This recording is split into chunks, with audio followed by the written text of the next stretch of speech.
Hi, welcome back to another episode of Coldstream Rod Shop. I'm Derek Fraser. Welcome to episode 2 of the International Roadster. We're putting together an original Roadster from as many original parts as we possibly can. If you see on the floor here, I actually have 6 original Roadster doors. 4 of them are driver side and 2 of them are passenger side. Apparently passenger side doors are more difficult to get.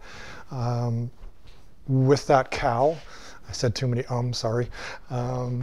With that cowl, these are the 2 original doors that came with it. And I think that I'm going to use these doors simply because the inner door, is she making the camera lady laugh? Sorry.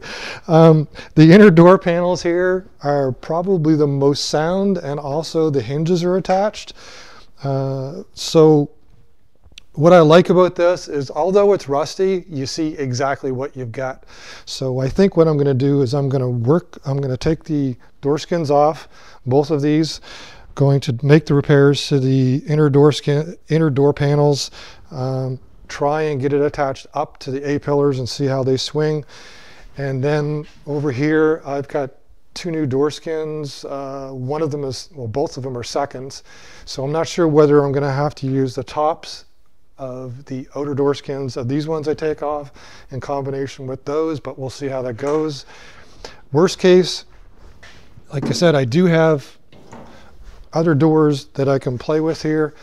These other doors, the bottoms are gone off of them versus the South African doors there, so that's another reason why I favor them. One thing I can do is, if some of the top parts are better on these doors versus those, I'll cut those out. But ultimately what I want to do is have 2 really good inner door skins, as well as the 4 good hinges, which is what I've already got on those. So that's going to be the focus on the doors. The other thing is I'm going to have to do some more work on the cowl. I got to try and get some of these dents out. Got to fill up a couple holes. Now some of the other holes along the side here are actually original holes. Over here on this side, what I discovered was that I thought these holes were extra holes, but according to the owner, someone either put an antenna in or something. So I think we're going to leave those holes alone. That hole there is for a cowl light. This here hole is for snap. So we're not going to fill any of the original holes. We're just going to try and take as many of the dents out, fix the metal up, fix the bottom of the quarter panel here. So like I said, the focus of this episode is basically getting the cowl more together, doing the patches onto it, probably tacking the A-pillars in, and then get something going on with 2 of these doors. I'll sandblast those inner door shells, epoxy prime them, and then start working on getting some skins onto them. So what'll happen, the cowl and the A-pillar and the doors will line up to the subframe here. And when that's all squared up, the back half just basically hangs off of it. So I'll put a lot of focus on the cowl and getting the doors right over this episode and possibly the next one after that. So follow along as we work on the International Roadster. The first thing I decided to fix on the cowl here was that there was a bullet hole right here and a big gash right there. So I didn't weld in a patch. I basically closed in the weld with a MIG welder. Dollied it flat. Now, because there was a lot of, I guess the dents were quite bad. After I welded it up, I still had some oil canning in this area. So in order to eliminate the oil canning, basically you heat an area up till it comes like a big pimple, whack it down with a hammer and a dolly underneath, and then work your way around a dent. I've demonstrated it before. If I have to do it again here, I will put it on the camera again, but essentially I had to do some heat shrinking in this area to kind of get it flat so there's no more oil canning. Same thing happened over on this side. Even though there weren't any holes in this area, there was actually quite a few dents. Now there's a tiny dent right here. I'm going to try and get up underneath that and lift it up with a pry bar or something. Likewise, in this area, I still have to raise this up. So I'm going to continue working on the sheet metal on the top here. Going to disassemble the cowl and sections, make repairs to the bottoms. So on this side, I'm really hopeful that I can actually weld those tears up and then basically use all of the metal of the original cowl side. It is actually quite thick. It's not like thin like you normally see here. So wherever this was in South Africa, it was really dry. Now, however, on this side here, I am going to have to make a patch. And like I said, we do have some patches over here on the top of our Roadster. I'm going to cut a piece of that off and weld that in. So I'm going to carry on kind of reconstructing cowl. Oh, one other thing, the cowl bolt holes here, it's a 1/2 inch hole in the frame. That's a little on the big side. I'm going to have to open these up a little bit because there's no really room for adjustment. It basically is really tight. That hole is a 1/2 inch. This one's a 1/2 inch, and I need a little bit of play. Usually, you know, like on ours, we're using a 3/8 bolt or a 7/16 bolt with a 1/2 inch hole, so there's a little bit of wiggle room there. Gotta fix that up too. So gonna pull all this apart, and I'll try and get some stuff on video, and then we're gonna move on to the doors.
So here's the two cowl sides. I've got all the patches done and most of the dents out. One of the issues of trying to remove some of the dents was some of these little dents here. If I can focus in on that. You can't access them from behind. So simply because the A-pillar is in the way, so you have to get between the sheet metal and the A-pillar. So basically I made up this little tool to kind of come from behind here. Now I'm going to set the camera up and try and show you how to do this. I know it would be a whole lot easier if the camera lady was here, but if you bear with me a minute, I am going to do my best to show you and demonstrate how I knock that out. So there's a dent right here. I'm going to flip it over. And then I'm going to take this little piece of metal here that I've just curved up. I'm going to stick it underneath.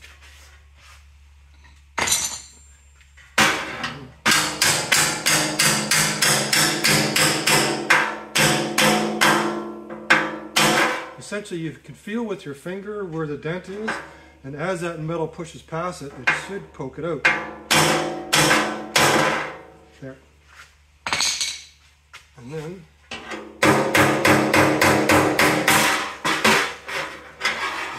we'll do it again.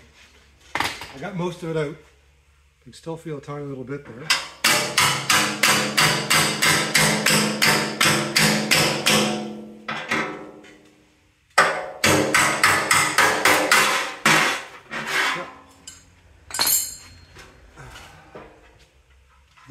There's a tiny little bit left, but considering what it was like before, most of it's gone. So I'm not like a super finisher like the Cornfield Custom guys where they make perfect metal. I make really good metal and allow for basically little tiny imperfections of filling in like a 16th or 36th of body filler, you know, just to skim it. You need all solid metal. So right now we've got both of these panels all ready. I'm happy with it. I'll probably go back over it again here over supper. If I find any high spots or low spots, I'll try and knock them out, but 95% there to put these back on the coupe. So I'm gonna switch off and get going. I know this kind of looks like the way we started at the beginning of the video, but actually we've done quite a bit of work here. I've reassembled the cowl. Now on the inside of the cowl, there's a band that goes around on the inside here. That's re-welded back up again and continuous. That's the way they were originally. And then also now I've got the firewall bolts, or the bolts here that keep the band down onto the frame. Those are bolted down. And then as you can see, the lower portion of the cowl has been fixed. And it actually matches up well with the subframe. It goes right where it's supposed to go. And then on the inside, the bottom of the B-pillars is all cleaned off. Now, what I will do is once I put the doors onto it, there's a piece that goes around here. And I will show you, maybe. Sorry about that. So here is the bottom of the brookfill, bottom of the B-pillar. There's a piece of metal that goes down here, and it normally gets riveted to the subframe on the originals, but we're going to make a piece here and weld it. So that piece will get made right there for later. And then the same thing over on the other side. And then you can see on the inside of the cowl side where I made the repair. Right now on the inside, I've got a couple bolts and some vice grips holding in place. I got to go tomorrow and get some 1/4-20 nuts and bolts and washers and put that in place. And then also there is a rivet that goes in here. So I'm going to have to make a rivet up to make it look like it's a rivet to go in that hole. On the brookfills, I mean, basically all we did was we welded them here. So there would have been, like I said, a hole right there on the originals that would go through. So we're going to replicate that on this. I've got as many of the dents knocked out and you know, used my slapping hammer and stuff onto it to level stuff out as much as I can. And then there is the other side. It's not pushed in. Yeah, there we go. So it does match up with the sub rail like it's supposed to. So everything is going good. That was a little spot there that I had to heat up and shrink. So next up, like I said, I will go tomorrow and I'll get some 1/4-20 bolts and bolt that in place. And then we're going to start messing around with these doors over here. I will clean them up. So I'll clean the hinges up some, and then I will mount them in the cowl and see how they fit on the subframe. And if they're close, we might tack the B-pillars, and then we will start working on these doors.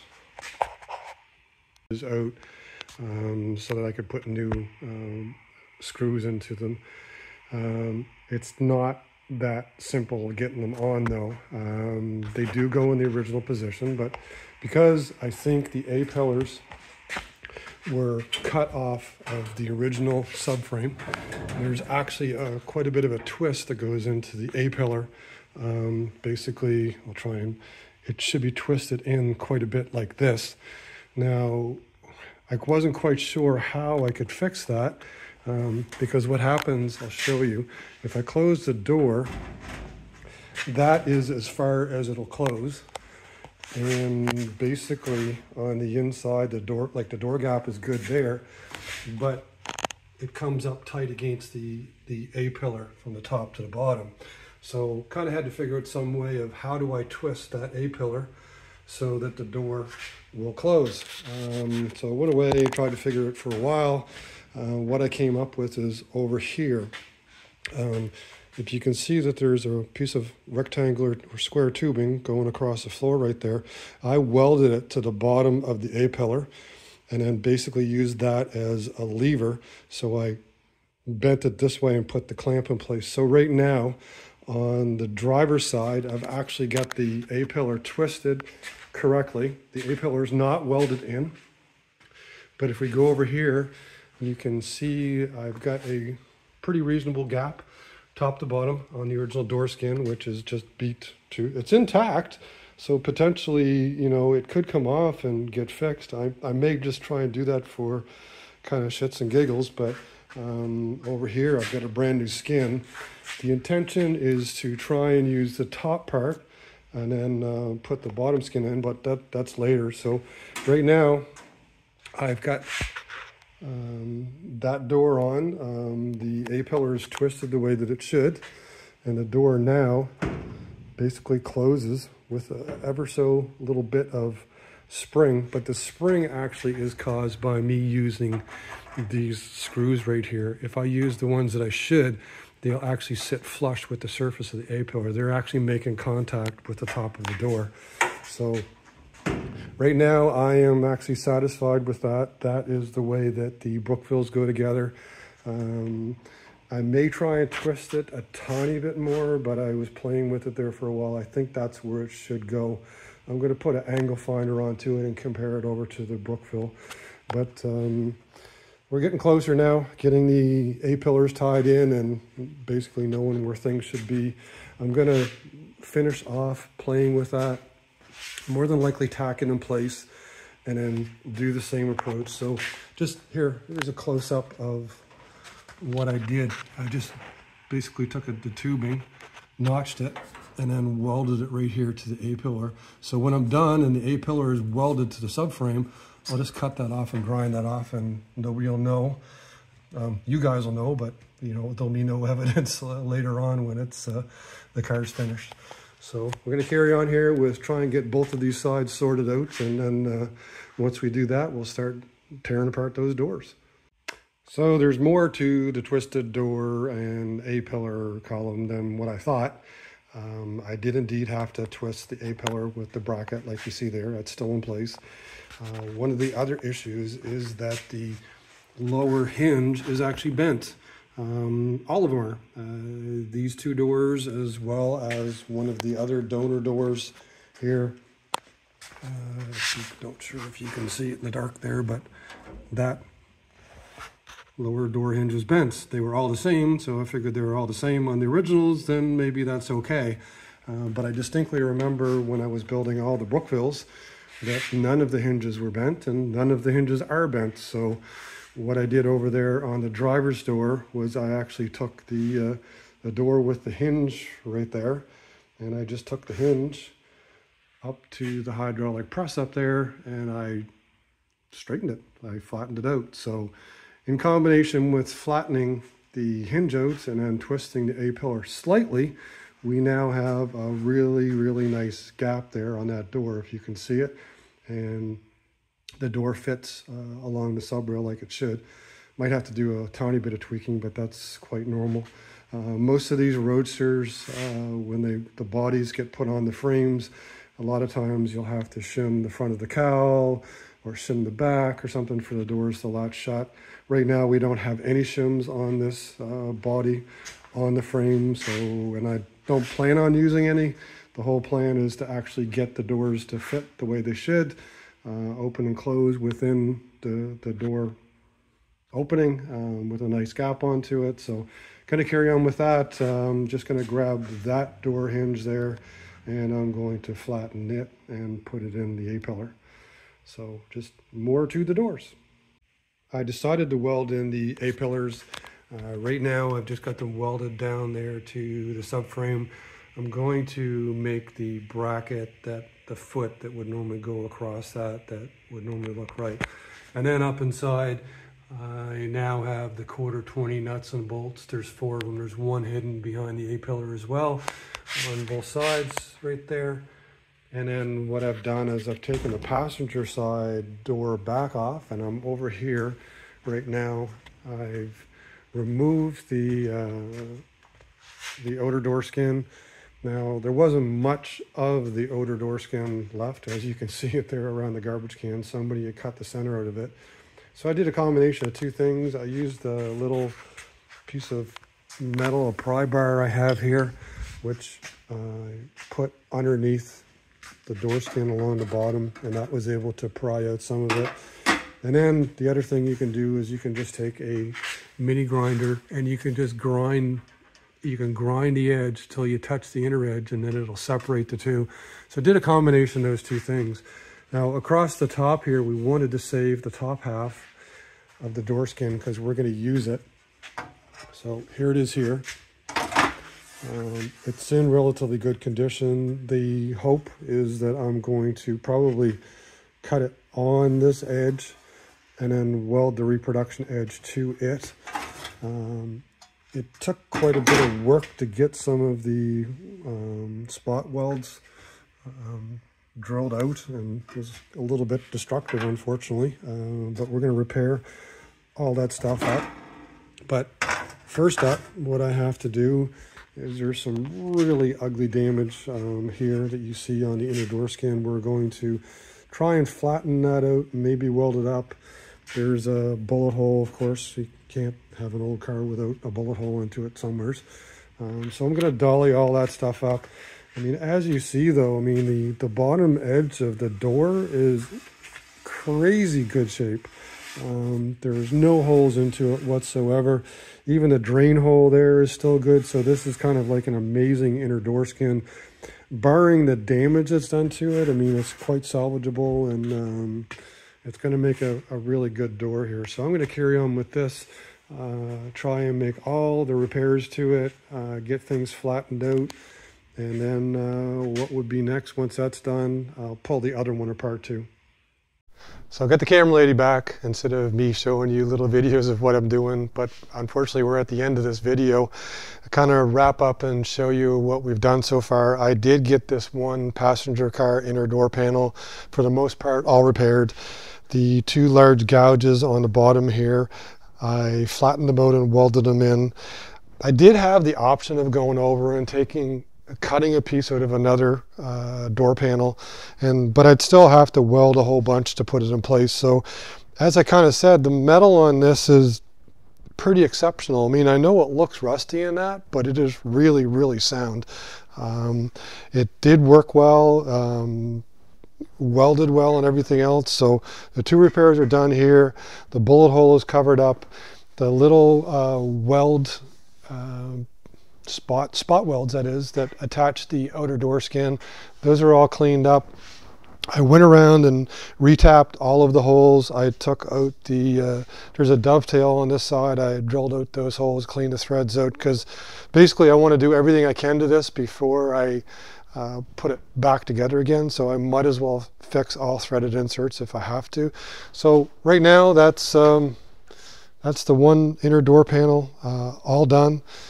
The top piece that we're going to use, I made the repairs to this as well. So the plan, and I knocked all the dents out too. So the plan basically is either to split along the belt line or cut it right above this line here and then weld in the new panel. But before I do that, I've got to basically do the other door skin, which is going to be next week. And once we have the door skin off, the door panel off, we'll sandblast everything. My plan is to put primer on the inside of these doors and the inside of the panels. But again, that's next week. That's it though for this week. That's as much as I could do in a time allowed. So please like, share, tag, and subscribe. And of course, please send your questions and comments. And tune in next week for the International Roadster. Everybody take care and have a great week.